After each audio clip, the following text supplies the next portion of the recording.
નમસ્કાર વહાલા વિદ્યાર્થી મિત્રો, હું શ્રીમાળી તૃપ્તિ ફરી એકવાર તમારું સ્વાગત કરું છું આજના તદ્દન નવા વિડીયોમાં. આજના આ વિડીયોમાં આપણે શીખવા જઈ રહ્યા છીએ આપણા ધોરણ 6 નો ગણિત વિષયનું ચોથું પ્રકરણ, જે છે ભૂમિતિના પાયાના ખ્યાલો. તો અહીં આપણે પહેલા શીખીએ બિંદુ. બિંદુ આપણે જેને આપણી શુદ્ધ ભાષામાં કહીએ છીએ ટપકું. તો આ ટપકાને ગણિતની ભાષામાં આપણે બિંદુ કહીશું. હવે આ બિંદુને આપણે નામ પણ આપી શકીએ. જેમ કે આ બિંદુને મેં નામ આપી દીધું બિંદુ A. આ બીજું બિંદુ કર્યું, એને નામ આપી દીધું બિંદુ B. આ ત્રીજું બિંદુ, એને નામ આપી દીધું બિંદુ C. આ પ્રકારે આપણે બિંદુને નામ પણ આપી શકીએ છીએ. વિદ્યાર્થી મિત્રો, અહીં જુઓ, આપણે એક દોરી લીધી છે. હવે આ દોરીને હું મારા જમણા હાથ તથા ડાબા હાથ વડે આ પ્રકારે પકડું છું. તો અહીં આ દોરીના બે છેડા, એક છેડો જે જમણા હાથ બાજુ છે અને બીજો છેડો જે ડાબા હાથ બાજુ છે. આ બાજુને આપણે કહી દઈએ બિંદુ A અને આ બાજુને આપણે કહી દઈએ બિંદુ B. અને વચ્ચેની જે આ સીધી લીટી તમને દેખાય છે A, તો આ બંને એના અંત્ય બિંદુઓ છે, એટલે કે અંતના બિંદુઓ, બિંદુ A અને બિંદુ B. અને આ છે આપણો રેખાખંડ. તો આપણે કહી શકીએ કે રેખાખંડ એ એવી રેખા છે કે જેને બે અંત્ય બિંદુઓ આવેલા છે, બિંદુ A અને બિંદુ B. માટે રેખાખંડ એ અંત્ય બિંદુઓ ધરાવે છે. અંત્ય બિંદુઓનો અર્થ એ થાય કે અંતમાં આવેલા બિંદુ. તમે જોઈ શકો છો, છેડે છે ને બિંદુ A અને બિંદુ B, અંતમાં આવેલા બિંદુઓ. કોઈ પણ રેખા કે કોઈ પણ સીધી લીટી હોય એ અનંત આવા નાના નાના બિંદુઓની બનેલી છે. માટે રેખાખંડ પણ નાના નાના એવા બિંદુઓનો બનેલો છે અને એના છેડા પર જે અંતમાં બિંદુ છે એને આપણે અંત્ય બિંદુ કહીશું.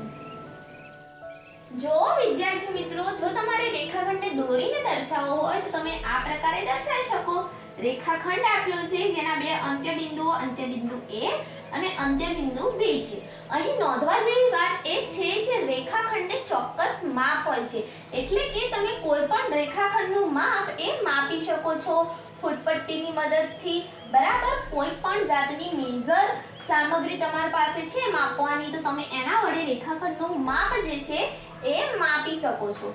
તો હવે આપણે આગળ વધીએ અને સમજીએ રેખા. રેખા તો આ રેખા જે છે એ રેખાખંડથી કેમ અલગ છે? કયા પ્રકારે રેખા એ રેખાખંડથી અલગ પડે છે? તો આ જે રેખાખંડ છે ને આપણો, એ રેખાનો જ એક ભાગ છે એવું કહી શકાય. રેખાને આપણે કંઈક આ પ્રકારે દર્શાવી શકીએ. સીધી લીટી, જો રેખા માટે પણ આપણે આ પ્રકારે એક સીધી લીટી દોરીશું.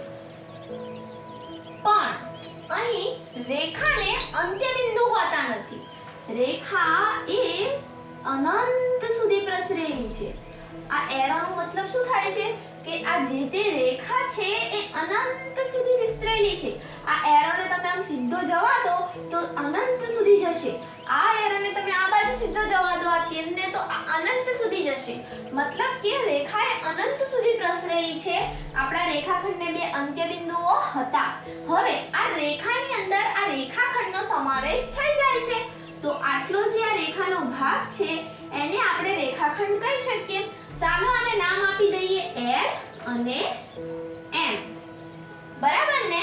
તો અહીં આપણે આ રેખાને નામ આપી દીધું L અને M.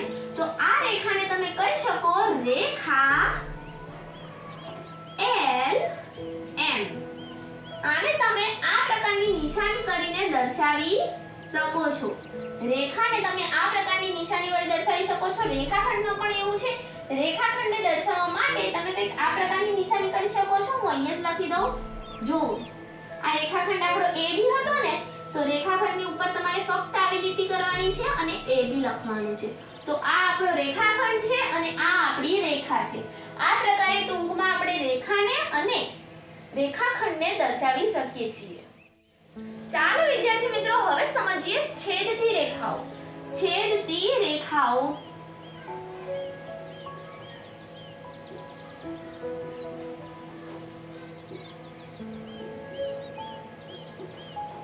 અહીં બે રેખા દોરી દઈએ.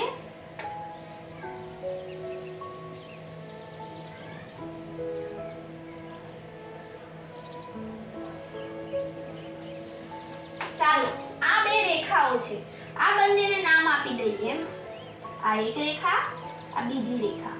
આને આપણે નામ આપી દઈએ L1 અને આને આપી દઈએ L2. બરાબર? અહીંયા પણ તમે આ રેખાને આખું નામ આપી શકો છો, કોઈ પણ રીતે નામ આપી શકો છો. આને આપી દઈએ A. તો આ પ્રકારે તમે રેખાને એકલું એક નામ પણ આપી શકો છો. અહીં આપણે આપ્યું L1 અને અહીં આપણે આપ્યું L2. હવે તમે અહીં જોઈ શકો છો કે અહીં એક બિંદુ એવું આવે છે જે બંને રેખાઓ ભેગી થાય છે. તો આને આપણે છેદતી રેખાઓ કહીએ, કેમ કે એકબીજાને છેદે છે. અહીં જે બિંદુ એ છેદે છે એને આપણે કહી દઈએ O. તો આપણે જ્યારે તમે વિચારી શકો છો કે જ્યારે ચાર રસ્તા હોય ને, રસ્તાઓનું ક્રોસિંગ હોય રોડનું, ત્યારે ચાર રસ્તા પણ કંઈક આ પ્રકારે ભેગા થતા હોય છે. તો તમે એ પણ છેદતી રેખાઓનું ઉદાહરણ લઈ શકો છો. આપણે છેદતી રેખાઓ શીખી ગયા. હવે આપણે શીખીએ સમાંતર રેખાઓ. કેવી રેખાઓ? સમાંતર રેખાઓ. છેદતી રેખાઓમાં એકબીજાને છેદતી હતી, સમાંતરમાં આ રેખાઓ એકબીજાને સમાંતર છે, કંઈક આ પ્રકારે. જો આ એક રેખા અને બીજી રેખા આપણે નીચે દોરીએ.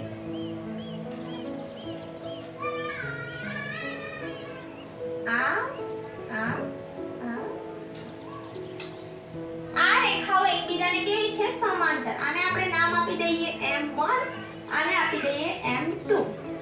આ બંને રેખાઓ એકબીજાને સમાંતર છે. આ અનંત સુધી સમાંતર જ રહેશે. તમે વિચારી શકો કે આ સમાંતર રેખાઓ ક્યારે પણ એકબીજાને છેદશે? તો ના, સમાંતર રેખાઓ ક્યારે પણ એકબીજાને છેદતી નથી, આવી રીતે જ રહેશે. તમે આનું ઉદાહરણ લઈ શકો. રેલવેના બે પાટા કેવા હોય?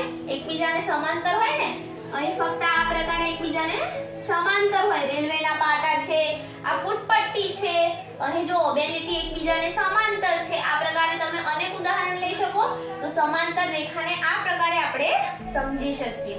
હવે આપણે જોઈએ કિરણ.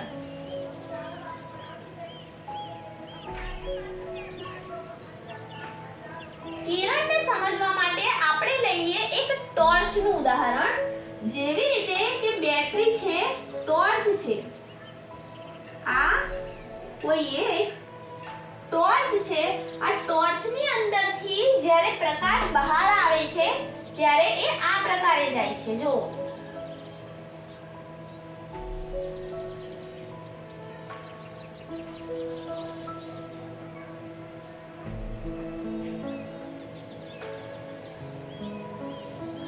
જો કંઈક આ પ્રકારે જાય છે. આ પ્રકાશ આ દિશા તરફ. બરાબર? જો અહીં આ લીટીને આપણે આ રીતે લખી શકીએ. આ રીતે દર્શાવીએ ને, આ જે પ્રકાશ નીકળી રહ્યો છે એને. તો અહીં કિરણ ને એક પ્રારંભિક બિંદુ હોય છે કે જ્યાંથી એની શરૂઆત થાય છે. આ એનું પ્રારંભિક બિંદુ છે અહીં ટોર્ચમાં. તો અહીં એક એનું શું હોય છે? પ્રારંભિક બિંદુ. અને બીજી બાજુથી એ અનંત સુધી વિસ્તરેલું હોય છે. એને આપણે શું કહીશું? કિરણ. કિરણને એક પ્રારંભિક બિંદુ હોય છે, આને આપણે નામ આપી દઈએ O. તો કિરણને એક પ્રારંભિક બિંદુ હોય છે અને બીજી બાજુથી અનંત સુધી વિસ્તરેલું હોય છે, એને આપણે કિરણ કહીએ છીએ. કિરણ માટે આપણે બીજું સૂર્યના કિરણોનું પણ ઉદાહરણ લઈ શકીએ. હવે કિરણના પ્રારંભિક બિંદુને ઉદ્ભવ બિંદુ પણ કહેવાય છે. હવે અહીં આપણે O દોર્યો છે એવો જ અહીં એક બીજું A દોરી દઈએ. તો આ કિરણને આપણે કંઈક આ રીતે દર્શાવી શકીએ ને. કિરણ O A. આવી રીતે આ વંચાશે. વિદ્યાર્થી મિત્રો, કિરણને સમજ્યા બાદ હવે આપણે જોઈએ એના કેટલાક પ્રશ્નો જે આપણને પુસ્તકમાં આપ્યા છે. અહીં કીધું છે કે ધારો કે PQ એ એક કિરણ છે. આપણે ધારવાનું છે કોઈ એક PQ એ એક કિરણ છે. તો આપણે અહીં PQ ને આ પ્રકારે દોરી શકીએ. આ અહીં બિંદુ P આવશે જે છે અને આ Q છે એ અહીં આવશે બિંદુ Q. હવે આપણને કહ્યું છે કે તેનું ઉદ્ભવ બિંદુ કયું છે. એનું ઉદ્ભવ બિંદુ કયું છે તો તમે અહીં જોઈ શકો કે P એ આપણા આ કિરણનું ઉદ્ભવ બિંદુ છે. તો અહીં આપણે જવાબ લખીશું કે બિંદુ P. જો હવે દેખાશે આ P છે આ Q છે. બરાબર. તો આપણું ઉદ્ભવ બિંદુ કયું છે? બિંદુ P. બિંદુ P એ એનું ઉદ્ભવ બિંદુ છે. બીજો પ્રશ્ન, બિંદુ Q કિરણ પર ક્યાં આવેલું છે? તો જ્યારે આ પ્રકારે બિંદુ કોઈ કિરણની ઉપર આવેલું છે તો એને આપણે કહીશું કે એ એના માર્ગમાં છે. બરાબર. તો બિંદુ Q એ કિરણ PQ ના માર્ગમાં આવેલું છે. બરાબર. તો અહીં આપણે લખી શકીએ કે બિંદુ Q કિરણ આ પ્રકારે લખી શકો શોર્ટમાં કિરણ PQ ના માર્ગ પર છે. બરાબર. પછીનો પ્રશ્ન, શું આપણે કહી શકીશું કે Q એ કિરણનું ઉદ્ભવ બિંદુ છે? કહી શકશો? ના. બિંદુ Q તો આ જે કિરણ PQ છે એના માર્ગ ઉપર આવેલું છે ને. તો આપણે એમ ના કહી શકીએ કારણ કે એના માર્ગ પર આવેલું બિંદુ છે. માટે અહીં લખીશું ના. બરાબર. હવે આપણે ફટાફટથી આ આખું જે છે એનું રિવિઝન કરી દઈએ. તો પહેલા આપણે શીખ્યા બિંદુ. ગણિતની ભાષામાં ટપકાને બિંદુ કહેવામાં આવે. બિંદુને આપણે A B C એ પ્રકારે દર્શાવી શકીએ. પછી આપણે શીખ્યા રેખાખંડ. રેખાખંડને બે અંત્ય બિંદુઓ આવેલા હોય છે એને આ પ્રકારે આપણે દર્શાવી શકીએ રેખાખંડ AB. બરાબર. હવે રેખા એ અનંત સુધી વિસ્તરેલી છે. રેખાની ઉપર રેખાખંડ આવેલો હોય છે. આને આપણે તમે ટૂંકમાં રેખા LM તરીકે કહી શકો અથવા આને રેખા A પણ તમે કહી શકો, નામ પણ આપી શકો. પછી આપણે શીખ્યા છેદતી રેખાઓ. છેદતી રેખાઓ જે એકબીજાને છેદે છે એમાં એક છેદક બિંદુ O પણ આવેલું હોય છે. છેદતી રેખાઓના ઉદાહરણ લઈએ તો રોડ જે રેલવે પર રોડ ક્રોસિંગ હોય છે એ, અને બીજું આપણે લઈ શકીએ અંગ્રેજીનો મૂળાક્ષર X જેવું દેખાય છે ને. પછી સમાંતર રેખાઓ આપણે જોઈ એમાં રેલવેના પાટાનું ઉદાહરણ લીધું, ફૂટપટ્ટીની બે સાઈડોનું ઉદાહરણ લીધું. તો એ પ્રકારે સમાંતર રેખાઓ ક્યારેય પણ એકબીજાને છેદતી નથી, તેઓ એકબીજાની સમાંતર જ ચાલે છે. પછી આપણે જોયું કિરણનો એક પ્રારંભિક બિંદુ ઉદ્ભવ બિંદુ આવેલું હોય છે જ્યાંથી કિરણનો પ્રારંભ થાય છે અને આ એ જે છે એ એના માર્ગમાં આવેલું બિંદુ છે. એને આપણે આ પ્રકારે કિરણ OA આ રીતે દર્શાવી શકીએ છીએ. O એ એનું ઉદ્ભવ બિંદુ છે, પ્રારંભિક બિંદુ છે. કિરણના ઉદાહરણ માટે આપણે ટોર્ચ છે એમાંથી નીકળતા કિરણોને જોઈ શકીએ. પછી સૂર્યના કિરણોનું ઉદાહરણ લઈ શકીએ. સૂર્ય એનું શું છે? ઉદ્ભવ બિંદુ છે, ત્યાંથી કિરણો આવે છે. તો એ પ્રકારે તમે ઉદાહરણ લઈ શકો. પછી આપણે આ જે છે થોડા પ્રશ્નોના જવાબ આપ્યા. તો અહીં આપણો સરસ મજાનો વિડિયો પૂર્ણ થાય છે. હું આશા રાખું છું કે તમને આજનો આ વિડિયો ગમ્યો હશે. જો વિડિયો ગમ્યો હોય તો વિડિયોને લાઈક કરજો, તમારા મિત્રો સાથે શેર કરજો અને જો અમારી ચેનલ પર નવા હોય તો સબસ્ક્રાઇબ કરવાનું ના ભૂલતા. Thank you friends. Keep watching, keep learning.